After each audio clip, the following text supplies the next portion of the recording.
My Carnivore 80-20 weight loss challenge starts today. Well, not actually today, because I'm recording this the night before because I have to get up really early to go to town to do my bod pod challenge for this video. I was going to do a recreation of this photo with Demi Moore as my before photo, but I decided against it. You're welcome, internet.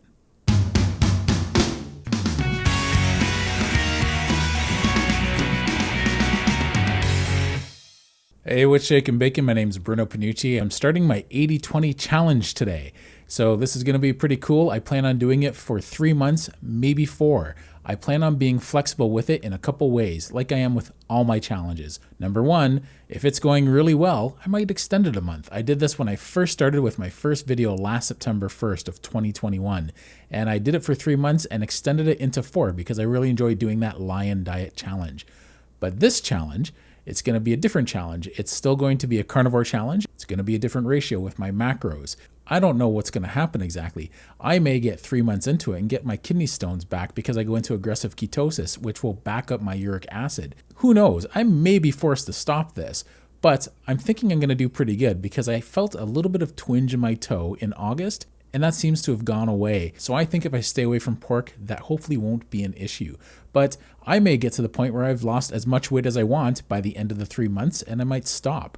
I have no idea how much weight I'm going to lose. I'm going to guess, and I may be off, but maybe 20 pounds a month. I lost 12 pounds in August just fooling around with this way of eating of 4 meals a day, small meals that only had about 30 grams of protein per meal. So I wasn't consistent with it. I just did it a couple days here, a couple days there, a few days here. I would do it in the morning some days, and by dinner maybe I had a big meal, or I started off with a big meal and did the rest of the day with small meals. I wanted to see how my body was going to react, and I was getting a little hesitant there because I was noticing my big toe was getting a little bit stiff, and I noticed pressure in my left kidney. So I've been focusing on drinking that much more water. I've also been taking some potassium citrate just to help balance my body when it comes to the uric acid problems I have.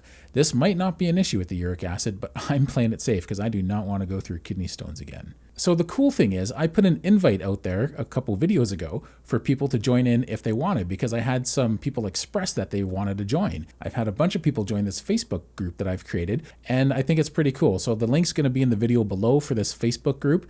I think it's really great. It's just a community is all it is. I don't want to be your coach. I don't want to be my coach. I wish I didn't have to do this, but it's something I need to do. I need to get through my plateau. If you're looking for a coach, I highly recommend seeking out Kelly Hogan. Kelly Hogan is a seasoned coach. She's my coach. So if you're struggling with carnivore or doing an 80-20 challenge, she's the person to talk to. She's a veteran. She's been doing this for 13 years, and she was 5 years zero carb before that.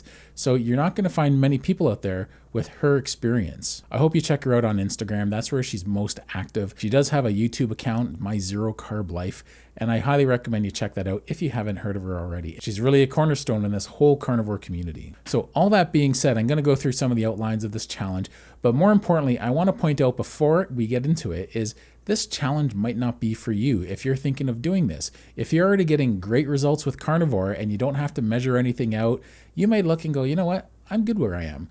But if you hit a plateau and you've been there for a while, not a week or two, but I'm talking months or maybe even like me, 8 months. Some people I know have been at plateaus for 1.5 years or 2 years. If you're at that point and you're doing everything right and you're not cheating, there's a good chance it could be a hormonal problem. Now, I have hypothyroidism, so that's always going to play a factor in this, but it could also be different hormones. One of the most common ones it typically is insulin. You know, if you're overdoing it with exercise, it could be a cortisol problem. I've heard of that, and I've seen that before with people where they're trying to get rid of that last 15 pounds, and it's a cortisol issue.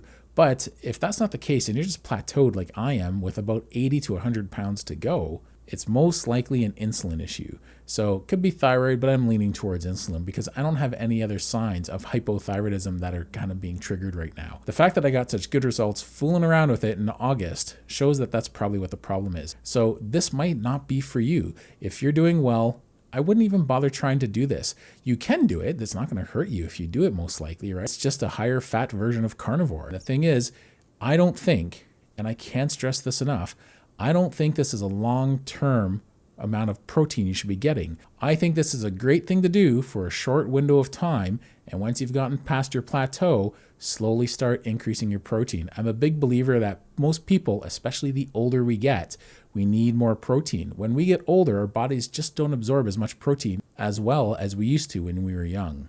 And now that your body is a little more metabolically sound, it'll probably be able to handle these slight increases in your protein and start working right up to maybe 1 gram of protein. If you're doing any exercising, you're going to want at least 1 gram of protein. So when it comes to this challenge, 80% of your calories are going to be from fat, 20% of your calories are going to be from protein. If your ideal weight is 100 pounds, that means you're going to have 70 grams of protein.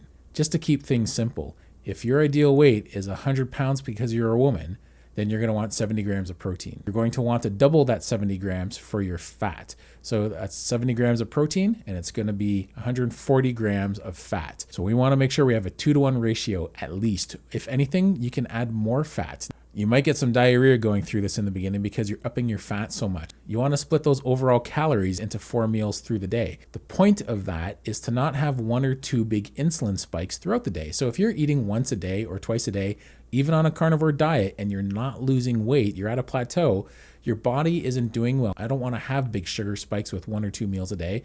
I want to have speed bumps, not spikes. So that's the theory. That's what we're doing. I recommend for exercise, at least doing some squats. If you can, do some push-ups. I want you to work towards keeping some lean mass when you do this. You don't have to go crazy with it. If you want to do a workout routine, do that. I'm going to be doing a workout routine with this. I'm going to be doing 20 minutes in the gym 6 days a week minimum. I may do a 7th just because. And it's going to be focused around compound movements. It's just going to be enough that I want to maintain my muscle mass as much as possible. If I get a month into this and I've lost way too much lean mass, I might tweak this diet and add a little bit more protein. Don't want to lose 80 pounds and have 30 of it be lean mass. So how do I plan on getting all that extra fat? Well, eventually I hope to get some fat renderings from my butcher. But if that doesn't work, I'm just going to keep sticking with butter. My meals are basically going to be 4 6-ounce patties with added butter to it, probably about 3 tablespoons of butter at least. Even though I'm doing this for 3 or 4 months, you might want to just do it for 1 month, and that's totally cool too, right? If you're really against weighing things, that's understandable. Maybe start with the volume of your palm for your meals. Figure out what your portion size is of meat. Say it's 4 ounces for a serving. Compare that to the volume of your palm. Then eyeball it from there for the rest of the challenge. You don't have to be specific and weigh things. You can just kind of get by eyeballing things. That's why I'm sticking with ground beef. It's going to be really easy. When I have a steak, now the math comes in because the steak might have a different fat percentage than my ground beef. Different steaks have different fat percentages. So always play it safe. If you're not sure if you have enough fat, go for more fat. There's all sorts of different fats you can use, right? You can use butter, you can use creams, you can have ghee, you can have duck fat, you can have tallow, you can use your bacon fat. Any bacon or pork like pork belly is going to be really high in fat. I think it's about 90% fat. So if you're having bacon, you're going to be set for your fat ratio to protein. Now, keep in mind, some of that melts off when it cooks. So it still wouldn't hurt to add a little bit more fat whenever you cook some of these meals if you think you lost a little bit too much when you were cooking it. My goal is to keep it as simple as possible. The easier it is, the easier it's going to be to stick to. Simple as that. I can have the odd meal here or there that's going to be different and kind of mix things up, but for the most part, it's going to be just burger patties. So that takes us into my bod pod. The bod pod is an exam I'm going to be doing that measures lean mass and body fat percentage. Now, I'm concerned, having done this for the last month loosely, that I've lost about 10 or 12 pounds. I'm concerned that some of that's been lean mass. I've maybe been doing a HIIT workout once a week, just enough to maintain some of my cardio that I built up. I'm going to show the results of my bod pod exam that I had done at 8:30 in the morning on the 1st. I'm going to edit that into the video later on at the end. Hopefully while I'm there, Debbie and I can sit down and figure out a date that we can set up an interview for the bod pod. That'll be pretty cool. That way you guys can actually see what the process is like, and you can look for a bod pod near you to tell that information. I think it's really important when you're going through a challenge like this where there might be some drastic weight loss, that you figure out how much lean mass you're going into it with. You can do some loose tests at gyms, and there's different types of equipment. You can get a DEXA scan. It takes a lot of x-rays. I'm not sure if you really want to do that too often, but a bod pod's a really good way to go. And that way, you want to keep in mind, you don't want to lose a lot of lean mass. If you lose 50 pounds and 20 of it is lean mass, I don't think that's a great thing to be proud of. You don't want to lose weight. You want to lose fat. And apparently, if you get into aggressive ketosis, Kelly Hogan was telling me, Dr. Boz, says that you don't burn lean mass. So this is the information from my scan from my bod pod. Now you can see numbers 1 to 8 are the 8 different times I went for a bod pod scan since September 1st, 2021. So I've now done this September 1st, 2022. If you look at the section that says percentage of fat mass, I originally started this challenge last year at 44.8 and I whittled my way down to 42.1. Now you'll notice number 7 was different than all the rest. That one I went up. I went up in that one because that was when in the spring I went to 4 pounds of higher fat ground beef from 4 pounds of leaner ground beef. I went up in lean mass, which was good because I was also working out. I usually find I can put on about 5 pounds a month for the first couple months doing this. Everything that's not fat is measured as lean mass. And I have 184.2 pounds of lean mass. So the next section will see my body mass in pounds. So in row 8, my body weight is at 317.9. I originally started last September at 336.7. So keep in mind, I've been in a plateau since last January. If you look back at row 6, that was when I finished my 4-month challenge. I ended at 317.6 pounds. Debbie at BodPod is always pretty intrigued with my results because she's never heard of anyone doing anything like this. The goal here is to just lower fat and try and hold on to or build my lean mass in this process.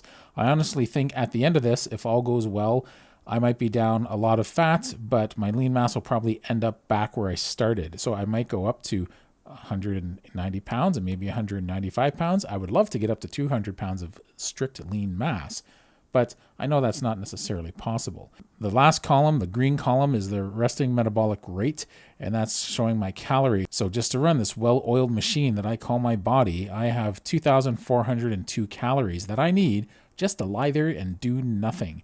Pretty amazing, isn't it? So we're going to now use that as a segue into the next chart. So as far as men go, I'm above 30%. I'm at a risky high body fat. So it would be pretty cool if by the end of this challenge, I was approaching or got into an excess fat. If I get under 300 pounds with this challenge in the next 3 months, that's pretty cool. Anyway, when we move on down, we're going to see how many calories I'm supposed to have in a day. So based on my activity, and I'm going to put myself at sedentary because I stand and I sit a lot through the day with my work. I'm not really moving around too much. Yeah, it's physically demanding for smaller people, but because I'm a big guy, I'm a massage therapist, and it's not difficult for me to put a lot of pressure, so it's not a lot of work. So I'm going to say I have a sedentary lifestyle, and that puts me at over 3,000, almost 3,100 calories.